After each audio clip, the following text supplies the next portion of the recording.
চক্রান্তিতে কখনো পড়বেন না। যদি কোনো মৌলবি হোক চাहे মুফতি হোক যদি এই ব্যাপারে ফিতনা ফাসায় বা ফেলায় তাহলে ভেবে নেবেন যেই মৌলবি সাহেব হোক আর মুফতি সাহেবই হোক এর ভিতরে কোনো ঘোটালা আছে। ওই ফিতনাবাজ মৌলবিকে কখনো স্থান দিবেন না, প্রশ্রয় দেবেন না বিরাদর ইসলাম। কারণ যে কোনো পীর কোনো আলে রসুল কোনো পীরের ব্যাপারে খিলাফ করতে পারেন না। আর যে কোনো পীর সাহেব যেই দরবারেরই হোক যেই সিলসিলারই হোক এক পীর আরেক পীরের কোনোদিন বদনাম করতে পারেন না।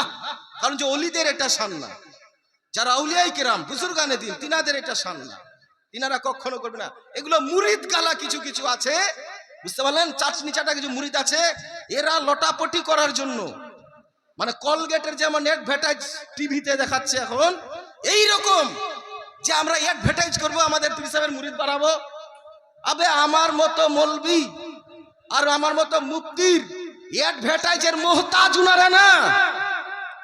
বেরেলি আর কাছুচারা আওলাদে রাসূল ইনারা এই রকম হস্তি যে ইনাদের প্রশংসা যারা করবে তারা ইনাদের ফায়েজ পেয়ে ওরা চমকে যাবে। আমি যদি এটা মনে করি যে আমি আলা হযরতের প্রচার করব এটা ভুল ধারণা আমার। কারণ যে উনারা এইরকম কাজ করে গেছেন যে উনারা কাহুরি প্রচারের আশাবাদী না, উনারা কাহুরি প্রচারের ধার ধারে না। আজ আমি দেখি তো ছোট থেকেই দেখছি কিছু কিছু জলসায় আমাদের সুন্নিদের পীর সাহেবদেরকে বসিয়ে রেখে ওই 20-30 বছর ধরে ওই 2-3টা কাহিনী পীর সাহেব বলে কি করলে ওয়া করলে। আবে যাই হযরত আলী বলতেছেন মুখের সামনে প্রশংসা করা মানে কতল করে দেওয়া হলো। পীর সাহেবের কারামত হয়েছে তো খুব ভালো কথা, পীর সাহেবের সামনে না, পার্সোনাল উনি যখন থাকবেন না অন্য জায়গায় আলোচনাটা করো তো ওটা গভীরও হবে, শুনতেও ভালো লাগবে। তাই বলে তুমি পীর সাহেবের সামনেই ওই 3টা কাহিনী শোনার উদ্দেশ্যটা কি? এই জন্য যে লোক যেন মুরিদ হয় পীর সাহেব হয়। আরে এই পীর সাহেবরা ওইগুলার আশা করেন না, বুঝতে পারলেন? এগুলো আমাদের মৌলবীদের মধ্যে কিছু দোষ আছে, তাইলে আমাকে জলসা দিবে পীর সাহেব একটু আমাকে খেয়াল রাখবে। এই যে দালালি করা সব জায়গাতেই আমাদের কিন্তু এই জিনিসগুলো আমাদের ভুল আছে কিছু কিছু মৌলবীর, বুঝতে পারলেন? তাই বিরাদর ইসলাম আমি কিন্তু এগুলো সমর্থন করি না। কিন্তু বড় বড় বুজুর্গানে দিন মুহাদ্দিস আযম হিন্দ বলুন আর মুজাহিদ মিল্লাত তিনারা আর সৈয়দ বংশ ইনাদের সম্পর্কে আবার সরকারে আলা হযরত বলতেছেন যারা সৈয়দ বংশ তারা তো হচ্ছে আমাদের মাথার তাজ, তাদের সম্মান করা হচ্ছে আমাদের জন্য ফরজ। সৈয়দ বংশর মোহাব্বত প্রতিটা সুন্নির হৃদয়ে আছে। কিরকম মোহাব্বত? যে কারবালার সরজমিনে যে সরজমিনে কারবালাতে নওয়াসায় মুস্তাফা ইমামে হুসাইনের পরিবার পড়ে পড়েছিল, 72টা লাশ পড়ে আছে সরজমিনে কারবালাতে। এই কারবালা এই জায়গাকে রেখে আমার সরকারে আলা হযরত উনার এত ইশক ছিল, এত প্রেম, এত মোহাব্বত, উনার ভিতরে এত ইশকে নবী, উনি ওই জায়গাকে সামনে রেখে বলতেছেন যে কিতনে बिखरे पड़े हुए हैं मदीने के फूल, कितने बिखरे पड़े हुए हैं मदीने के फूल, ए करबला तेरी किस्मत पे लाखों सलाम। जे करबलार सामने আমার মা ফাতেমার কতগুলা ফুল পড়ে পড়ে আছে, কারবালা তোমাকে আমার তরফ থেকে সালাম। ও আলা হযরত আজ আমরা জানতে পারি যে কার কি কোয়ালিফিকেশন আছে। আমরা যখন ওর কোন ডাক্তারের কাছে যাই ওর প্রেসক্রিপশন দেখে বুঝতে পারি যে এমবিবিএস এ এমডি করেছে, এই অন্যান্য বিষয় জানতে পারি। কোন পীর সাহেব হোক মুলবি সাহেব হোক, কে মুফতি সাহেব, কে মুহাদ্দিস, কে মুজাদ্দিদ, সব আমরা পড়ে জানার পর পড়ে ডিগ্রি দেখে জানতে পারি যে ইনি মৌলবি সাহেব, ইনি মুফতি পাস করেছেন, ইনি মুহাদ্দিস। কিন্তু আপনি একটা লোক নিয়ে আসেন তো যে দেহের গন্ধ শুনগে কেউ বুঝতে পারবে যে এই মাহফিলে আলে রাসূল আছে? কেউ আছে? মিসাল যিনি ইতিহাস করে গেছেন তিনি হচ্ছেন বেরেলির ইমাম আহমদ রেজা খান। তিনার ভিতরে এত ইশকে নবী ছিল যে গায়ের ঘামের গন্ধ শুঙ্ঘে উনি জেনে নিতেন যে ইনি আমার নবীর বংশের ফুল আছে। সুবহানাল্লাহ। কিরকম তাহলে ওনার মোহাব্বত ছিল ভাবুন একটু। ওনার ভিতরে তার ইশকে নবী কেমন ভরা ছিল, কুটে কুটে ভরা ছিল। তিনি বলেছিলেন কসম খোদার, আমার জিন্দেগিটাকে যদি আমার হৃদয়টাকে যদি ফেরে দাও, হৃদয়টাকে, তো ডান দিকের হৃৎপিণ্ডে পাবে লা ইলাহা ইল্লাল্লাহ, আর বাম দিকে পাবে মুহাম্মাদুর রাসূলুল্লাহ সাল্লাল্লাহু আলাইহি ওয়াসাল্লাম। এইরকম ইশক, এইরকম মোহাব্বত ছিল ইমাম আহমদ রাজা খান। তিনি 1400 কম বেশি 1400 কিতাব লিখেছেন। কেন লিখেছেন? ঐক্যবদ্ধিত ইমামে বুখারী, ইমামে মুসলিম, ইমামে তিরমিজি থেকে শুরু করে যত মুজাদ্দিদ গুজরে গেছেন, অতগুলি কিতাব কেউ লিখেননি যতগুলো কিতাব এই শতাব্দীর মুজাদ্দিদ ইমাম আহমদ রাজা খান লিখেছেন। এখানে বহুত বড় বড় ওলামা, বড় বড় মুফতি আছেন মাদ্রাসায়, আপনাদের সবাই জানেন যে সরকারে আলা হযরত ইনার, এই জন্য বেরেলি বেরেলি মৌলবীরা কেন করে? বেরেলিতে একজন সচ্চা আশিকে নবী, নবী পাকের যিনি সত্য মোহব্বত করনে ওয়ালা আরাম করছেন, তিনারই নাম হচ্ছে ইমাম আহমদ রাজা খান ফাজিলে বেরেলি। আর তিনারই নওয়াসা হুজুর মুফতি আজম হিন্দের নওয়াসা হুজুর তাজুস শরিয়া আখতার রাজা খান, যে আমাদের পীর ও মুর্শিদ, ও আখতার রাজা খান, জিনার জানাজাতে আজ পর্যন্ত ভারতবর্ষে ইতিহাস হয়নি। এবিপি আনন্দ বলুন, নিউজ 18 বলুন, আরো অন্যান্য চ্যানেল, এরা তো বলতেছে 3 কোটি 4 কোটি খালি জানাজাতে লোক। অতগুলা বাদ দিলাম, 2 কোটি যদি হয় তাই কি কম ব্যাপার গো? 64টা কান্ট্রি থেকে লোক খালি জানাজার নামাজ পড়তে এসেছিলেন। এত বড় আল্লাহর ওলি, গোটা ভারতবর্ষ অবাক, হয়রান, পরেশান যে কোন লোক ছিল রে বাবা, এত জানাজায় লোক, 64টা কান্ট্রি থেকে কম বেশি লোকের আগমন, সমস্ত ইউপি বিহার জাম হয়ে গিয়েছিল। ও হুজুর আখতার রাজা খান বর্তমানে দেখবেন সার্ভে করে 100 জন মুফতি সাহেবের মধ্যে 95 মুফতি মৌলবি উনার হাতের বায়েত। কেন? ওলামায়ে কেরাম জানেন যে ইলমের খাজানা কার দরবার থেকে পাওয়া যায়। হ্যাঁ, তো দোস্ত, ও আখতার রাজা খান তিনি এসেছিলেন দুর্গাপুর, আসানসোল দুর্গাপুরে। যেদিন উনার প্রোগ্রাম, ওই দিন 2 দিন আগে একটা লোক মারা গেছিল। লোকটা ছিল মজজুব, কেউ বুঝতে পারেনি আগে। খেপার মতো পড়ে থাকতো জঙ্গলে, কেউ খাবার হলে দিত, না হলে কারোর কাছে চাহে বা ভিক্ষা করে খাইতো না। ওই লোকটা কিন্তু মারা গেছে। কিন্তু মরে যাওয়ার পরে একটা আজীব ঘটনা ঘটে গেল। লোকটা যেমনি মারা গেছে ওইরকম একটা পুটলি হয়ে গেছে। পুটলি হয়ে গেছে, যেমন পাউরুটিকে এক জায়গায় করে দেয়, এরকম হয়ে গেছে। ওকে আর সিধা করবেন তবে না গোসল দেওয়া যাবে, তবে না কাফন পড়া যাবে, কিন্তু পাউরুটির মতো, বলের মতো, ফুটবলের মতো হয়ে গেছে। এত দুয়া তাবিজ পানি পড়া কিছু কাজ করছে না। 2 দিন পরেই হুজুর আজহারি মিয়ার ছিল প্রোগ্রাম দুর্গাপুরে। তো কিছু বড় বড় ওলামায়ে কেরামগণ বললেন যে হুজুর তো আসতেছেন, উনাকে দিয়েই জানাজাটাও হবে আর এই ব্যাপারটাও উনার ব্যাপারে জানা হবে। যে ব্যাপারটা কি, যখন গোটা ভারতবর্ষের মুফতিরা কোনো ফতোয়ার উত্তর দিতে পারতো না, তখন হুজুর আখতার রেজা খান উত্তর দিতেন যে কোনো ফতোয়া মাসাইল। এবার যখন হুজুর আজহার মিয়া আসলেন, উনি কিন্তু ঘরে যাননি, রাস্তায় শুনলেন একজন মৌলানা সাহেব বলল, হুজুর ऐसी ऐसी बात है, यहाँ एक मैयत हुआ है, लेकिन अजब कहानी ये है कि मरने के बाद जो फुटबॉल की तरह हो गया, पूरा ऐसे हो गया, सीधा हो ही नहीं रहा है, जरा चलेंगे हुजूर, जाने से बहुत अच्छा होता। যেমনি হুজুর শুনলেন সঙ্গে সঙ্গে উনি বললেন যে ঘরে বাদ দাও, আগে চলো, ওখানে চলো। ওই জায়গায় পৌঁছালেন, দেখছেন যে লোকটা যে ওই যে মজজুব ছিলেন ও মরে একদম পুটলি হয়ে গেছে।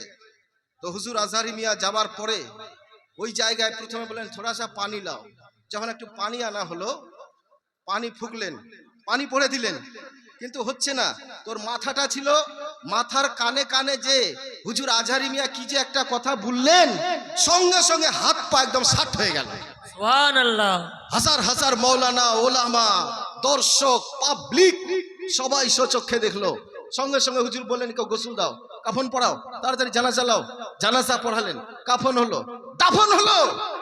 এবার যারা সঙ্গে ছিলেন উনাদের খালি মন ফেটে যাচ্ছে এটা জানার লেগে যে হুজুর ওর কানে কি এমন দোয়া পড়লে, কি এমন কালাম দিল যে আমরা 3 দিন ধরে যত দুয়া তাবিজ করনেওয়ালা মৌলবি সব পরেশান। কিন্তু হুজুর আজহারি মিয়া কি এমন বললেন, এ সঙ্গে সঙ্গে ষাট হয়ে গেল।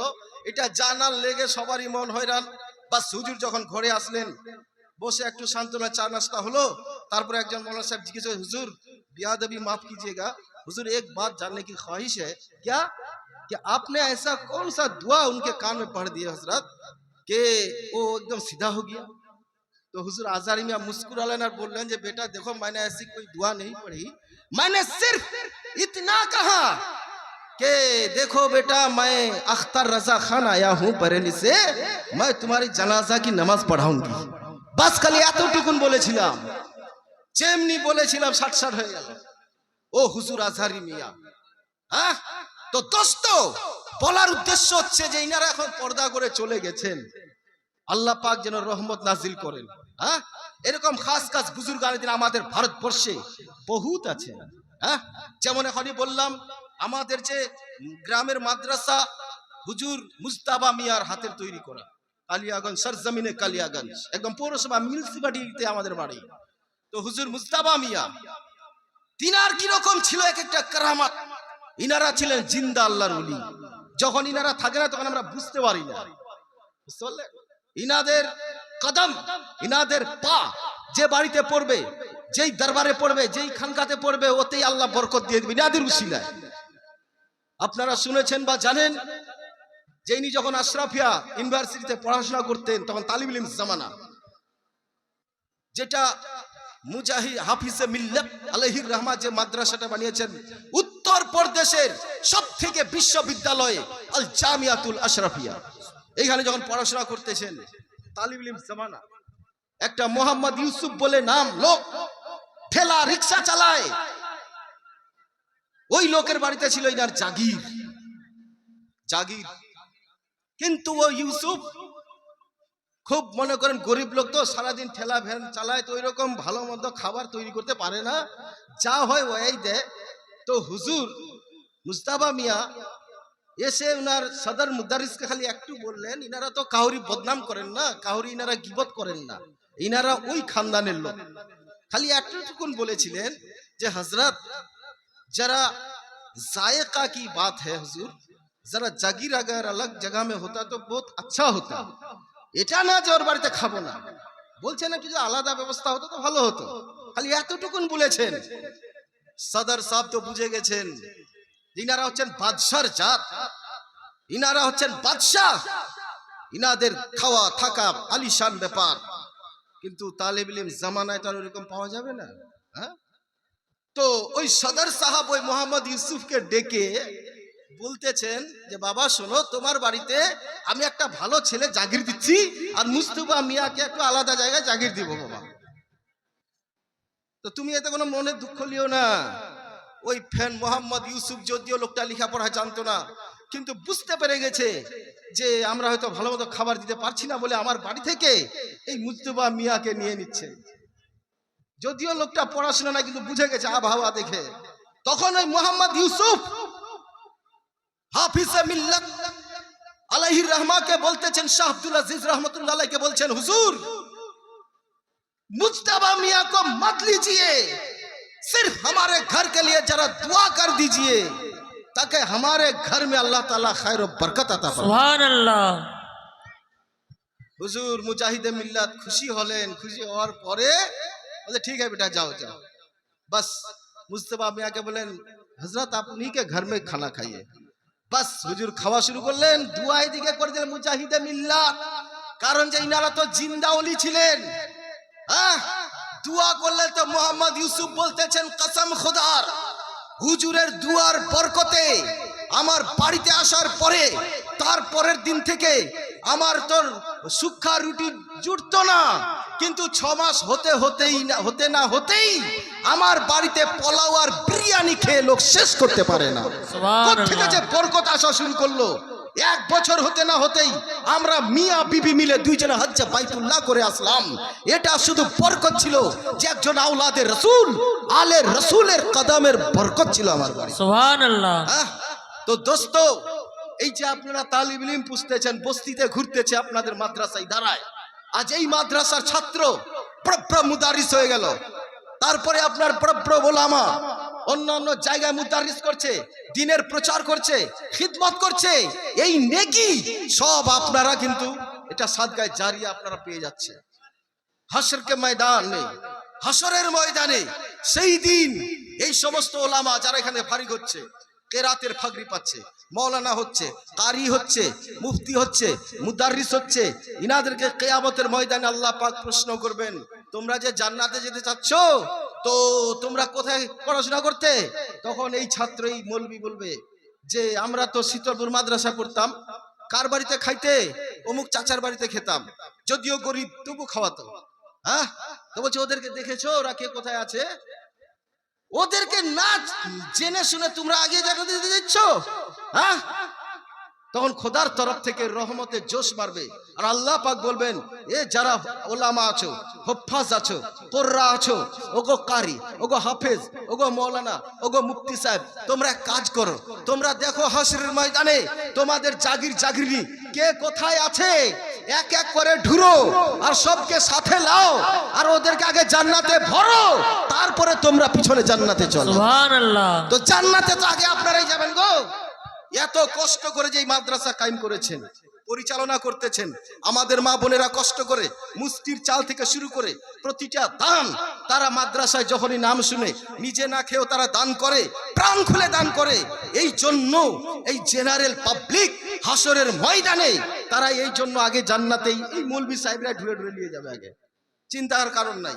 তাই মুআজ্জাজ সবচাইতে বড় খুশির সংবাদ যে আপনাদের গ্রামে এত বড় একটা প্রতিষ্ঠান, এত বড় একটা মাদ্রাসা, মসজিদ, এগুলো আপনারা যে খিদমত করতেছেন, বাপ দাদা থেকে শুরু করে 100 বছর পার হয়ে গেল, এত দিন ধরে যারা চলে গেছে কবরে তারা ওইখানে সওয়াব পাচ্ছেন আর পাইতেই থাকবেন কিয়ামত পর্যন্ত ইনশাআল্লাহ, এটা মাথায় রাখবেন। আর যাই হোক, আমি যে আয়াত পড়েছি, হুয়াল আউয়াল ওয়াল আখিরু ওয়াজ জাহিরু ওয়াল বাতিন ওয়া হুয়া বিকুল্লি শাইইন আলিম, আল্লাহ পাক বলতেছেন নবী গো তুমি সবার আদি। বাস এই এক নাম্বারটা মনে রাখবেন যে নবী পাককে যে দিক দিয়েই নিয়ে যাবেন, নবী পাকের নাম্বার 1 হবে, ও রোল নাম্বার 1। এক নাম্বার নামের দিকে যদি যাই, ইতিহাস পড়ে দেখেন, হিস্ট্রি পড়ে দেখেন, আমার নবী পাকের পূর্বে বাপ আদম পর্যন্ত পৃথিবীর বুকে কাউরি নাম মোহাম্মদ ছিল না, না আহম্মদ ছিল, না মোহাম্মদ ছিল। অথচ আমার নবীর পূর্বে এই পৃথিবীর বুকে হাজার হাজার নবী, রাসূল, পয়গম্বর আল্লাহ পাক দুনিয়াতে পাঠিয়েছেন, আদম থেকে ঈসা পর্যন্ত, কিন্তু এই মোহাম্মদ আর আহমদ নাম কাউরি নাম রাখা হয়নি, কেউ প্রমাণ করতে পারবে না। সবার প্রথম ওয়ার্ল্ডের নাম্বার 1-এ আমার নবী পাকের নাম রাখা হচ্ছে মোহাম্মদ, বলুন সাল্লাল্লাহু আলাইহি ওয়াসাল্লাম। হযরতে আব্দুল মুত্তালিব ইনি কোনো সাধারণ লোক ছিলেন না, আরবের করোড়পতি, আরবপতি, ডলারপতি ছিলেন, প্রেসিডেন্ট অফ কাবা, খানায় কাবার প্রেসিডেন্ট ছিলেন, সেক্রেটারি, মুতওয়াল্লি। ইনি আমার নবী পাকের 7 দিনে আকিকা দিয়েছিলেন, গোটা আরবকে দাওয়াত দিয়েছিলেন, আরবের মানুষ যত ছিল সবকে দাওয়াত দিয়ে বলেছিলেন, এ আরবের মানুষেরা শোনো, আমার ঘরে পোতা হয়েছে, আমার খুশিতে আনন্দে আত্মহারা, আমার পোতার খানাতে তোমরা সবাই আসিও, সবাইকে খাওয়াবো। সমস্ত মানুষ দলে দলে আসছে, খাচ্ছে, আর আমার নবীর চেহারা নুরানিয়াত, রিসালাত, খাতমে নবুয়ত, মেহবুবিয়ত, নুরানি চেহারা দেখে আরবের মানুষ চমকে গেল। প্রশ্ন করছে, ওগো আব্দুল মুতালিব, তোমার যে পোতা হয়েছে এত সুন্দর, এ তো যেন হচ্ছে পূর্ণিমার চাঁদ ফেল হয়ে যাবে। কারণ যে নবী পাককে যখন নিয়ে আছে, সারা বিশ্বের সৌন্দর্য নিয়ে যেমন পূর্ণিমার চাঁদ পূর্ণিমার রাত্রিতে আসমানে উদিত হয়, ঠিক তার থেকেও বেশি সুন্দর রূপে আমার নবী ওই মা আমেনার কোলে জ্বলতেছেন। সুবহানাল্লাহ। হ্যাঁ, আরবের মানুষেরা জিজ্ঞেস করছে, ওগো আব্দুল মুত্তালিব, তোমার পোতার নাম কি রেখেছো? তো হযরত আব্দুল মুত্তালিব বলতেছেন যে আমার পোতার নাম রেখেছি মুহাম্মদ, বলুন সাল্লাল্লাহু আলাইহি সাল্লাম। আরবের মানুষ চমকে গেল, বলছে ইতিপূর্বে তো এরকম নাম আমরা শুনিনি, আমাদের ছেলে পেলে হলে আমাদের যে দেবদেবী আছে লাত, মানাত, উজ্জা, কুজ্জা, পুজ্জা, এদের নাম দিয়ে আমরা নাম রাখি, কিন্তু তুমি এই নাম কোত্থেকে পেলে? এ তো নাম আমরা জীবনে শুনিও নি। হ্যাঁ, তখন আব্দুল মুতালিব বলেছিলেন যে আমি যখন খানায় কাবার তাওয়াফ করছিলাম, খানায় কাবার খিদমত করতেছিলাম, ইলহাম যারা আল্লাহর খাস নেককার বান্দা হয় তাদের তরফ থেকে, আল্লাহর তরফ থেকে ইলহাম একটা সংবাদ চলে আসে। তো বলছে ইলহাম দ্বারা আমার কানে কানে কে যেন বলে দিয়েছিল যে ওগো আব্দুল মুতালিব, তোমার ঘরে যে বাচ্চা আসবে এই বাচ্চা কোনো সাধারণ বাচ্চা নয়, এই বাচ্চা হবে সমস্ত পয়গম্বরের পয়গম্বর, ইনি আখরি নবী হবেন। এই নবীকে সৃষ্টি না করলে কোনো নবীকে নবুয়তের পদ দেওয়া হতো না, যেই নবীকে সৃষ্টি না করলে কোনো রাসূলকে রিসালাত দেওয়া হতো না, যিনাকে সৃষ্টি না করলে কোনো পয়গম্বরকে পয়গম্বরি দেওয়া হতো না, যিনাকে সৃষ্টি না করলে কোনো ওয়ালিকে ওয়ালায়াতের তাজ দেওয়া হতো না, যিনাকে সৃষ্টি না করলে কোনো গাউসকে গাউসিয়াত দেওয়া হতো না। ওগো আব্দুল মুতালিব, ইনি হবেন আখরি পয়গম্বর, সমস্ত পয়গম্বরের পয়গম্বর, রাসূল দিকের টিচার, নবী দিকের মাস্টার, সারা জগতের মিনিস্টার, নবুয়তের সালাত মঞ্চে হবেন হেড অফ দা ডিপার্টমেন্ট, ত্রিভুবনের গভর্নমেন্ট, সারা জগতের পার্লামেন্ট।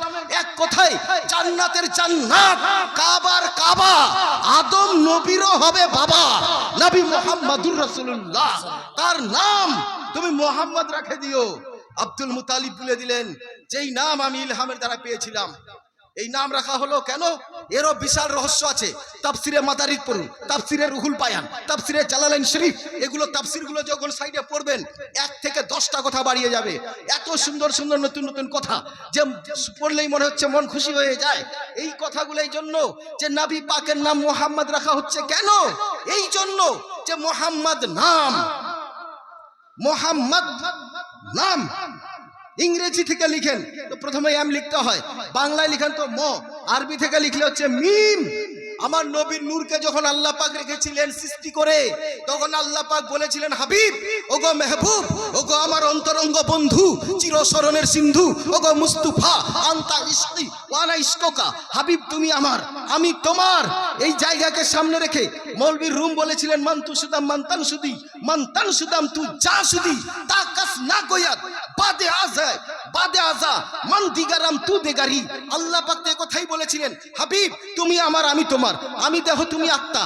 যার পরে বলতে না পারে যে তুমিও ভিন্ন আমিও ভিন্ন, এইটাকে আবার রিলিজ করে কোন উর্দু কবি বলতেছেন যে আমার নবী পাকের শান, বলতেছেন মোহাম্মদ সিররে কুদরত है, कोई रम्ज उसकी क्या जाने, मोहम्मद सिर्रे कुदरत है, कोई रम्ज उसकी क्या जाने, अरे शरीयत में तो बंदा है, हकीकत में खुदा जाने। मोहम्मद और खुदा के भेद में ये अकला चीज है, मुस्तफा को खुदा जाने और खुदा को मुस्तफा जाने, ताछाड़ा বিশ্বের কেউ জানে না। তা না হলে আমার নবী বলেছিলেন ইয়া আবু বকর, नारे तकबीर, नारे रिसालत, नारे रिसालत, जश्न दस्तार बंदी, नारे तकबीर, नारे रिसालत। बिरादरान इस्लाम मुअज़्ज़ज़ सामाईन किराम, তাই আমার নবীর সম্মান, নবীর নাম মুহাম্মদ সাল্লাল্লাহু আলাইহি সাল্লাম নাম রাখা হচ্ছে এই জন্য সবার আগে, সবার প্রথমে বাংলায় লিখেন তো ম, আরবি থেকে লিখলে মিম, ইংরেজি থেকে লিখলে এম। এই জন্য মায়ের দেখবেন সর্বপ্রথম মিম, মা।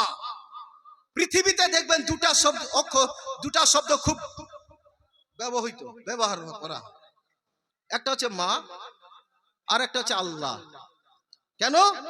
যখনই মানুষ বিপদে পড়ে, ও নাস্তিক হোক আস্তিক হোক, হট করে মাছ দরিয়ায় যদি বিপদে পড়ে বা কোনো জায়গায়, আল্লাহ শব্দটার মুখ থেকে বাড়াবে, আর না হলে মাগে, মা।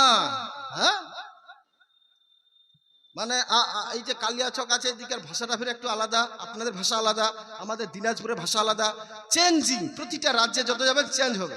হ্যাঁ, একবার কুরবানার চান নিতে আমি কালিয়াচক মোথাবাড়িতে ওয়াজ করছি, কুরবানি চান, তো আমি বললাম সবই তো কুরবানি হয়, তো আমার একটা প্রশ্ন জাগে যে পাঠা কুরবানি হবে কি হবে না, মনে একটা কৌতূহল যে পাঠা কুরবানি হবে কি হবে না।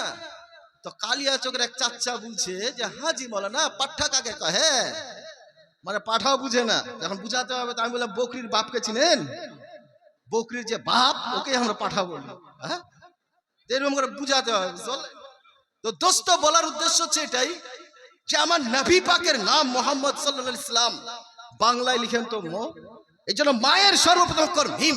যেই মা শব্দ কোনোদিন ভেজাল হয় না, পুরনো হয় না, ডুপ্লিকেট হয় না, যতবার মুখ থেকে বার হয় মনে হচ্ছে যেন মধু বেরোচ্ছে নাকি, এরকম মিষ্টি মধু মাখা জাদু মাখা মা শব্দটা।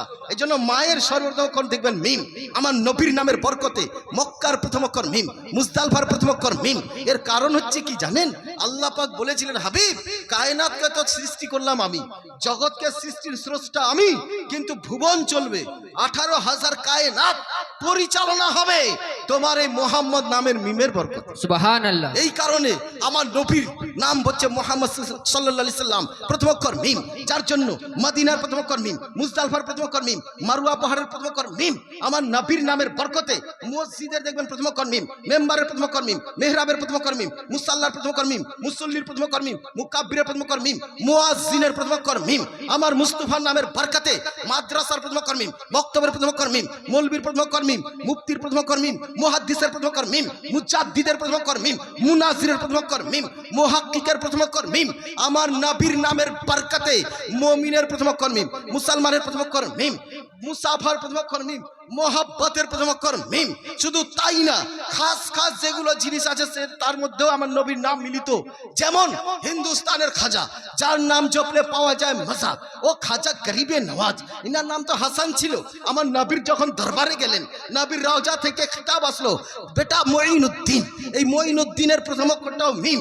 ইরাকের তাজদার, সারা বিশ্বের আউলিয়ার সেন্টার, অলিকুলের শিরোমণি, জ্ঞানী গুণী মানি সম্মানী, গৌসে সামদানি, বড় পীর আব্দুল কাদের জিলানী ও গৌসে পাক শাহান সাহেব বাগদাদ, তিনার একটা খিতাব হচ্ছে মহিউদ্দিন জিলানী, তিনারও প্রথম অক্ষরটা মিম। শুধু তাই নয়, বাইতুল মুকাদ্দাস, বাইত বলে আল্লাহ পাক ক্ষান্ত হচ্ছেন না, মুকাদ্দাসের প্রথম অক্ষর মিম। বাইতুল মামুর, মামুরের প্রথম অক্ষর মিম। আরশে মুআল্লা, মুআল্লার যদি দেখা যায় তারও প্রথম অক্ষরটা মিম। সুবহানাল্লাহ, সুবহানাল্লাহ। কায়নাত সৃষ্টি করলাম আমি, জগৎ পরিচালনা হবে তোমার এই নামের বরকতে। এই জন্য নারে তাকবীর, নারে তাকবীর, নারে রিসালাত, নারে রিসালাত। মাদ্রাসা আনওয়ারিয়া আশরাফিয়া, মসলেকে আলা হযরত, জিন্দাবাদ। নারে তাকবীর, নারে রিসালাত। এই জন্য নামের জগতেও আমার নবীর নাম্বার 1। কোরআন ইশারা করছে হুয়াল আউয়ালু, নবী গো তুমি সবার আদি, সবার আগে, তোমার নাম্বার সবার আগে থাকবে। মা হালিমার কাছে চলুন। মা হালিমা বলতেছেন, যখন আমি মক্কাতে মা আমেনার কাছ থেকে আমার নবী পাককে নিয়ে রওনা হলাম, ওই দুবলা পাতলা কমজোর চতুষ্পদ প্রাণী উঠনির উপরে সওয়ার হলাম। আমার সওয়ারিতে যেমনি বসলাম, এত যখন গেছিলাম দুবলা পাতলা, সবার শেষে পৌঁছেছিলাম। ওই দুর্বলতার কারণে খুব চলতে পারতো না, কিন্তু যখনই নবীকে নিয়ে বসলাম, বসার সাথে সাথে আমার ওই প্রাণীর মধ্যে, আমার ওই সওয়ারিতে এত শক্তি চলে আসলো, এত তার তাকত চলে আসলো। আমি যখন মক্কা থেকে বেরিয়ে আসলাম, রাস্তায় দেখছি হাজার হাজার লোক যাচ্ছে, কিন্তু আমার সাওয়ারিটাতে যে নবীকে নিয়ে বসেছিলাম, আমার সাওয়ারিটার দিকে লক্ষ্য করতেছিলাম যে আমার সাওয়ারি যত কাফেলা ছিল সবকে ওভারটেক করে আমার গাড়ি সবার আগে হয়ে গেল। সুবহানাল্লাহ। এই জায়গায় সবাই পিছনের কিছু পরিচিত লোক ছিল, ওরা জিজ্ঞেস করছে, ওগো মা হালিমা, তোমার সওয়ারি তো খুব দুবলা ছিল, পাতলা ছিল, তুমি তো আমাদের পিছিয়ে এসেছিলে, এই সওয়ারি কোথায় পেলে? কোন বাদশা দিল, কোন রাজা দিল? তখন মা হালিমা বলেছিলেন, জগৎবাসী শোনো, আমার সওয়ারি বদলায়নি, সওয়ারি তো ওটাই আছে, কিন্তু সওয়ার হলে ওয়ালা রহমতের, নিয়ামতের, বরকতের বাচ্চা পেয়েছি।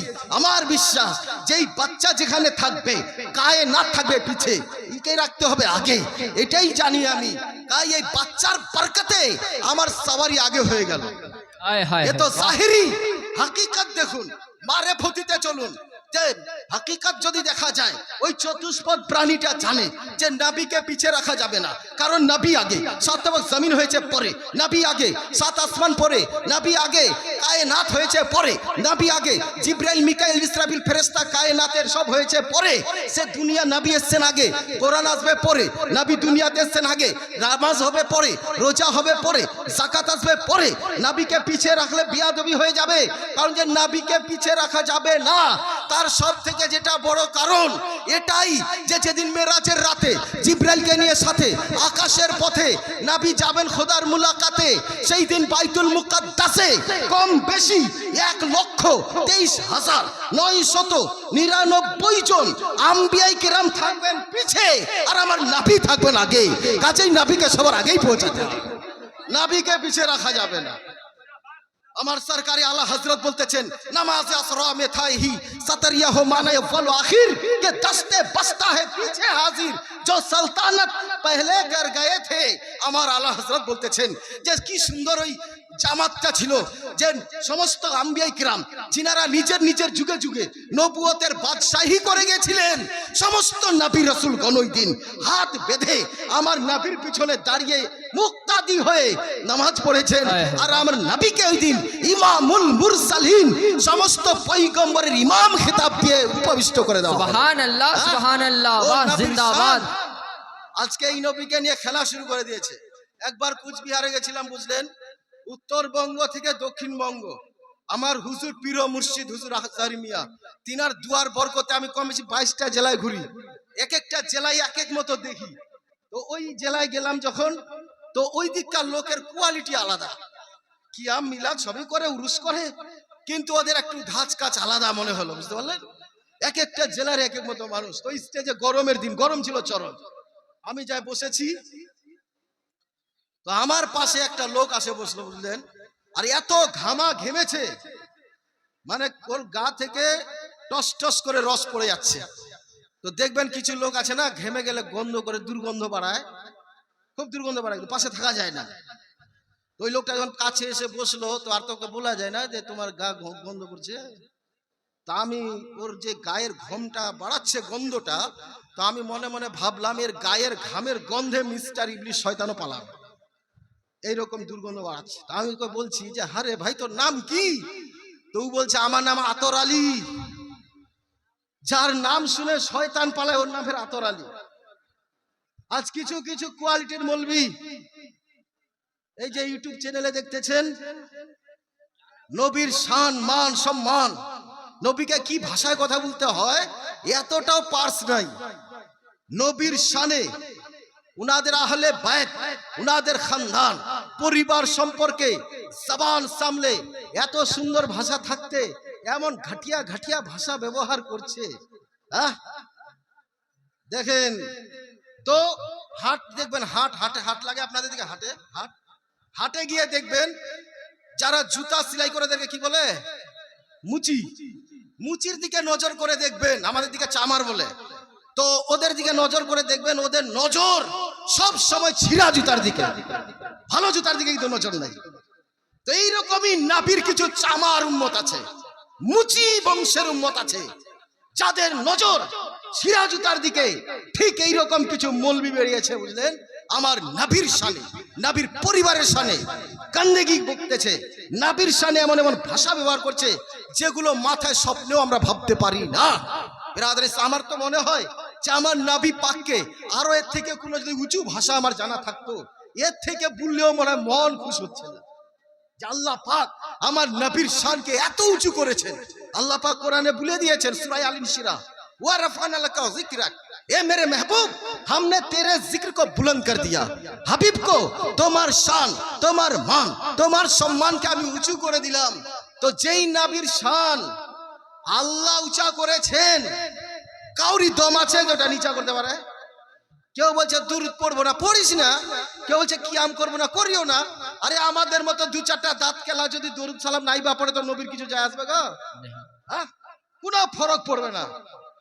আমার নবীর রওজা মদিনা মুনাফফারায় প্রতিদিন 70,000 ফেরেশতা তারা নাজিল হচ্ছে নবীর রওজাতে, দরুদ সালাম পড়ে ওই দলটা আবার চলে যায়, আবার 70,000, এরকম 70 করতে করতে প্রতিদিন কিয়ামত পর্যন্ত নবীর দরবারে তারা হাজিরি দিবে আর সালাত ও সালাম পড়বে। আর যেই দলটা একবার এসেছে কিয়ামত পর্যন্ত আর দ্বিতীয়বার সুযোগ পাবে না। আমাদের মতো দু চারটা যদি নাইবা পড়ে, তো নবীর কিছু যায় আছে? হ্যাঁ, ক্ষতি ওর হবে। দরুদ শরীফ পড়লে কি ফজিলত, কি বরকত। একজন সাহাবী বললেন, ইয়া রাসূলুল্লাহ ফেদা কাবি উম্মি, আমাদের পিতা মাতার জান আপনার পদতলে কুরবান ইয়া রাসূলুল্লাহ। এই নীল গগনের নিচে জমিনের বুকে আপনার উপরে আপনার হাজার হাজার আশিক দিওয়ানা মাস্তানা নিজের সিনাকে ইশকের মদিনা বানিয়ে আপনার উপরে দরুদ পড়ে, সালাম পড়ে, কিয়াম করে। আপনি কি তাদের দরুদ, তাদের সালাম আপনি কি শুনতে পান?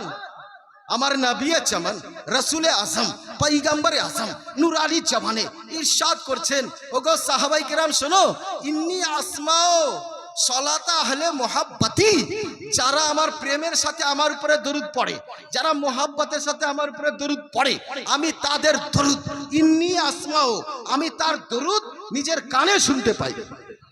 ইয়া রাসূলুল্লাহ, তাদেরকে কি আপনি চিনেন? নবী বলেছেন ওয়া আরিফুহুম ওয়া আবাইহিম ওয়া কাবাইলিহিম, আমি তাকেও চিনি, তার খানদানকেও চিনি, তার বাপকেও চিনি, লেকটা কোন জেলা, তার ভিলেজ, তার পোস্ট অফিস, তার ডেট অফ বার্থ, তার মরণ কবে হবে, কোন জায়গায় দাফন হবে, তাকে কে জানাজা পড়বে বা পড়াবে, তার চালিসা চারুম হবে কি হবে না, আদি থেকে অন্ত কিয়ামত পর্যন্ত সারা বিশ্বের খবর যিনি এনি টাইম অল টাইম দিতে পারেন, তিনি হচ্ছেন দোজাহানের সম্রাট, কুল কায়নাতের পয়গম্বর নবী মুহাম্মদুর রাসূলুল্লাহ সাল্লাল্লাহু আলাইহি ওয়াসাল্লাম। এত দূরের আওয়াজ নবী বলছেন নিজের কানে শুনি, তাহলে নবীর শ্রবণ শক্তিটার পাওয়ার কত? আজ আমরা কানে ঠোসা, কানে বহিরা বলে তো আমাদের মাইক লাগাতে হয়, বক্স লাগাতে হয়। এত আওয়াজ হওয়ার পরেও কিছু কিছু মুলবি সাহেব আরো বলবে মাইকম্যানকে, একটু মাইকটা এইদিকে দেন, এইদিকে দেন, কানের দিকে লাগুক, মনে হচ্ছে ওই শুনতে এসেছে। হ্যাঁ, এই যে ক্যাটাগরি গুলো আমাদের মৌলবীদের মধ্যে, কানে লাগান আওয়াজটা। হ্যাঁ তো বেরাদার, কেন? এই জন্য যে আমরা কানে বহিরা, কানে কম শুনি বলে এই বলতে হচ্ছে। কিন্তু মুসলমানও মাথায় রাখবেন, আমার নবী পাক সাহেবে লাউলা সাল্লাল্লাহু আলাইহি ওয়াসাল্লাম কত দূর থেকে আওয়াজ শুনতে পান, নবীর শ্রবণ শক্তিটা কত, কত পাওয়ার, তার ক্ষমতাটা কত। হযরতে আব্বাস বলতেছেন, ইয়া রাসূলুল্লাহ, একদিন নবী পাকের সামনে হযরতে আব্বাস চাচা হবে, কিছু বয়স অল্প স্বল্প বয়সের মধ্যে ডিস্টেন্স বড় ছোটর মধ্যে, তাই হযরতে আব্বাস নবীর দিকে বারবার তাকাচ্ছেন। নবী আমার তার মনোভাব বুঝতে পেরে প্রশ্ন করছেন, চাচা মনে হচ্ছে তুমি কি আমাকে জিজ্ঞেস করতে চাচ্ছ, বলো না, নো প্রবলেম, কোনো সমস্যা নাই, তুমি আমাকে জিজ্ঞেস করতে পারো। নিজের চাচা আব্বাস বলতেছেন, চাচা জিজ্ঞাসা তো করার ইচ্ছা করছে, কিন্তু ইয়া যে বহুদিনের কথা। বলছে কত দিনের? বলছে যখন তুমি মানে ওই দোলনাতে ছিলে তখনকার। বলছে দোলনাতে ছিলাম তখনকার কথা তুমি যদি না ভুলতে পারো, তা আমি তো নবী, আমি কি করে ভুলতে পারি? তুমি কি জিজ্ঞেস করেছো বলো। বলছে চাচা আমি দেখেছিলাম যে তুমি যখন দোলনাতে ছিলা তো চাঁদের সাথে যেন কি কথা বলছিলা, ওইটা আমার শোনার খুব ইচ্ছা ছিল, যে চাঁদকে তুমি তখন কি বলতেছিলা। চিন্তা করুন, মাথায় রাখবেন, কিন্তু বক্তব্য শুনতে গেলে কিন্তু ব্রেন সব টপিক গুলো কিন্তু মাথায় রাখতে হবে, তবে বোঝা সহজ হবে। তা না হলে মুলবি বলবে এক, পাবলিক শুনবে এক, সকালবেলা ঝামেলা হবে আর এক। এরকম বলেছিল এক মুফতি সাহেব যে দুধ খাওয়া হারাম। এক চাচা একটু ঠোসা ছিল তো বুঝতে পেরেছে দুধ খাওয়া হারাম। মুফতি সাহেব বললো যে সুদ খাওয়া হারাম, ই শুনতে পেয়েছে দুধ খাওয়া হারাম। বাড়িতে যায় ওর বিবিকে বলছে, এতদিন তো কংগ্রেস চা খেলাম, এবার সিপিএম চা খেতে হবে। যে কেন? বলছে কাল থেকে দুধ খাওয়া হারাম হয়ে গেছে, মুফতি সাহেব ফতোয়া দিয়ে দিয়েছে, এই লিগে সিপিএম লাল চা খেতে হবে। হ্যাঁ, তো ওই রকম না হয়, মাথায় রাখতে হবে বেরাদার।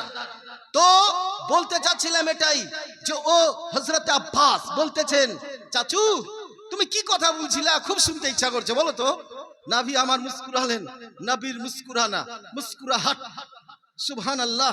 নবী বলতেছেন, চাচা আমাকে যে মা আমেনাতে ওই দোলনাতে রেখেছিল কিনা, তো আমাকে একটু বেঁধে রেখেছিল, একটু শক্ত করে, মানে খুব শক্ত করে বেঁধেছিল, তো আমাকে লাগছিল, আর আমি কাঁদতে চাইছিলাম, বাচ্চারা যেমন কান্দে তা আমিও কাঁদতে চাইলাম। তো চাঁদ থেকে আওয়াজ আসছে, ইয়া রাসূলুল্লাহ আপনি যদি একটুকুন কাঁদেন আর আপনার চোখের আঁসু যদি জমিনে পড়ে যায়, তো কিয়ামত পর্যন্ত আর শস্য পয়দা হবে না। কাজে ইয়া রাসূলুল্লাহ আপনি কাঁদিয়েন না। তাই চাচা আমি কাঁদতে চাইছিলাম। আব্বাস বলেছিল, রাইতুকা তুখাতিবাল কামার, তুমি চাঁদের সাথে কথা বলছিলা। হ্যাঁ, তখন আমার নবী বলতেছেন, চাচা শোনো, শুধু এই আসমানের চাঁদের ব্যাপারটা লয়, তোমাকে আরো ভিতরের কথা বলে দিই। বলছে কি? বলছে যখন আমি মা আমিনার পেটের ভিতরে ছিলাম, মাত্র 60 দিন বয়স, তো তখন আমি কত দূর থেকে শুনতে পেতাম এই হাদিসটা শুনে নাও যে কিরকম শুনতা।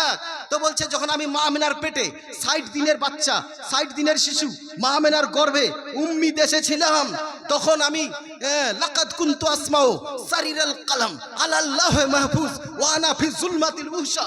যখন আমি মা আমিনার পেটে ছিলাম আর ভাগ্যের কলম যে লেখা হতো লাহে মাহফুজে, ওই লাহে মাহফুজে লেখার আওয়াজ আমি মা আমিনার পেটের ভিতর থেকেই শুনতে পেতাম। শুধু তাই নয় চাচা, আরো শোনো, লাকাদ কুনতু সুজুদাল কামার আমামাল আরশ ওয়া আনা ফি যুলমাতিল উহশা। যখন আমি মা আমিনার পেটে ছিলাম তখন আরশে আজিমের সামনে এই যে চন্দ্র সূর্য গ্রহ তারা নিজের নিজের ডিউটি পালন করার পর আরশে আজিমেরা সাজদা করে, ওই সাজদা করে যে তাসবিহটা পড়ে, ওই তাসবিহর আওয়াজ আমি নবী মা আমিনার পেটের ভিতর থেকেই শুনতে পেতাম। সুবহানাল্লাহ। তাহলে দেখুন নবীর শ্রবণটার দিকে মাথায় রাখবেন। নবী মায়ের পেট থেকে ওইখানকার আওয়াজ শুনতে পাচ্ছেন। ওইখানে যে এখানের আওয়াজ কি শুনেছেন? হ্যাঁ, মেরাজের হাদিস খুলে দেখুন। নবী আমার মেরাজের রাতে জিবরাইলকে নিয়ে সাথে আকাশের পথে যেদিন যাচ্ছেন খোদার মুলাকাতে, নবী জান্নাত পরিদর্শন করছেন, জাহান্নাম পরিভ্রমণ করছেন, সব দেখতেছেন। আল্লাহ পাক সব দেখিয়ে দিলেন মেহবুবকে। তো জান্নাত যখন পরিদর্শন করছেন, নবী আমার জিবরিলকে বলছেন, জিবরিল কিছু শুনতে পাচ্ছ? তো জিবরিল বলছে, ইয়া রাসূলুল্লাহ কই কিছু তো শুনতে পাচ্ছি না। নবী বলছেন, জিবরিল মাথায় রেখো, একটা লোক চলছে মক্কাতে, তার আওয়াজ আমি শুনতে পাচ্ছি জান্নাতে। বলছে, ইয়া রাসূলুল্লাহ কে চলছে? হ্যাঁ, এদিকে চলছেন সাহাবী আর শুনছেন ওখানে নবী, চলছেন হযরতে বেলাল, শুনতেছেন হযরত আমিনার লাল পয়গম্বরে আযম। প্রথম জমিন থেকে নিয়ে প্রথম আসমানে যেতে 500 বছরের রাস্তা, এইরকম সপ্তাহাকাশ পেরিয়ে আরশে মুআল্লায় নবী গেছিলেন। হ্যাঁ, আজ চাঁদে এরা যেতে পারলো না ঠিক মতো, সূর্যে কেউ পৌঁছাতে পারলো না, আর আমার নবী পাক প্রথম দ্বিতীয় চতুর্থ সপ্তাহাকাশ পেরিয়ে আরশে গিয়ে খোদার সাথে ডাইরেক্ট দেখা করে এসেছে। সুবহানাল্লাহ। কি জাতা ব্যাপার গো। হ্যাঁ, আদম থেকে ঈসা পর্যন্ত কোন নবী রাসূল বলতে পারেনি যে আল্লাহকে আমি দেখেছি, তোমরা লা ইলাহা বলো। এই কথা একমাত্র যিনি বলতে পেরেছেন তিনি হচ্ছেন আমাদের নবী। আমাদের নবী ডাইরেক্ট খোদাকে দর্শন করে জিজ্ঞেস করা হলো, ইয়া রাসূলুল্লাহ খোদাকে কেমন দেখলেন? নবী বলতেছেন যে আমি রাইতু রব্বি বি আহসানি সূরাতি, আমি আমার রবকে খুব সুন্দর রূপে দেখলাম। সুবহানাল্লাহ। কাজেই আমি আল্লাহকে দেখি, তোমরা আল্লাহকে এক মানো, কারণ যে আল্লাহকে যে দেখেছি এটা আমি আছি, আমি শাহাদাত দিচ্ছি, আমি গাওয়া। এই গাওয়া শব্দটা ব্যবহার ঐক্যবদ্ধ কোন নবী রাসূল বলতে পারেননি, কিন্তু আমাদের নবী ডাইরেক্ট বলতেছেন যে তোমরা আল্লাহকে এক মানো, কারণ যে আল্লাহ ছাড়া কোনো মাবুদ নাই। তার সাক্ষী আমি নবী, আমি আল্লাহকে ডাইরেক্ট দেখেছি। কি জাতা ব্যাপার। হ্যাঁ, তো হযরত আব্বাস নবী আমার শ্রবণ শক্তিটা দেখুন। জান্নাত থেকে নবী এখানের মদিনার আওয়াজ শুনতে পাচ্ছেন। 500 বছরের 3500 বছর রাস্তার আওয়াজ নবী শুনতে পাচ্ছেন। মিরাজ থেকে আসার পরে বেলালকে বলেছিলেন, বেলাল তুমি কি আমল করো, চলো মক্কাতে, তোমার আওয়াজ আমি শুনি জান্নাতে। হযরত বেলাল বলেছিলেন, ইয়া রাসূলুল্লাহ আমার যখন ওযু নষ্ট হয়ে যায়, আমার বহুদিনের একটা আমল যে টাটকা ওযু করার পরে 2 রাকাত তাহিয়াতুল ওযু সুন্নত নামাজ আপনার নামে পড়ি। সুবহানাল্লাহ। বহুদিনের আমল।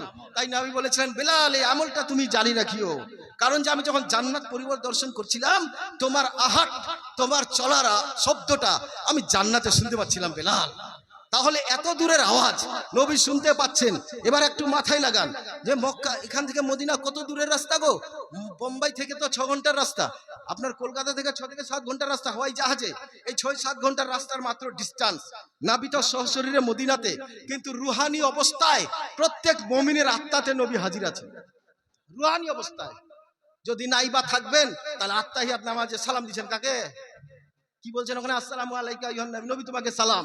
এখানে আসসালামু আলাইকা কা শব্দটা আছে যে উপস্থিত থাকে, প্রেজেন্ট, হাজির, যিনি সামনে তাকেই বলা হয় আসসালামু আলাইকা নবী তোমাকে সালাম। যদি নবী হাজির না থাকে আর নবী বলছেন যে আমাকে সালাম দেয়, জবাব দেওয়া আমার ওয়াজিব, জরুরি। সুন্নিরা নবীকে হাজির জেনে সালাম দেয় আর নবী সালামের উত্তর দেয়, আর উত্তর হয়ে যাওয়া মানেই নামাজ কবুল হয়ে যায়। সুবহানাল্লাহ। সুন্নিদের নামাজ এই লেগেই কবুল হয়। এই জন্য কবি বলতেছেন যে नहीं है जिसके दिल में अजमत मुस्तफा, नहीं है जिसके दिल में अजमत मुस्तफा वो लाख कलमा पढ़ ले मुसलमान हो नहीं सकता। रह जाओगे जहन्नमियों जहन्नम में झूल के। याद खुदा कभी ना करना मोहम्मद को भूल के। सुभान अल्लाह। नबी के ছাড়া কোনো ইবাদত করিও না। নবী ইয়াদ করো। এই যে সালাম দিচ্ছি আত্তাহিয়াত, নবীকে ওখানে সালাম দিচ্ছি আমরা।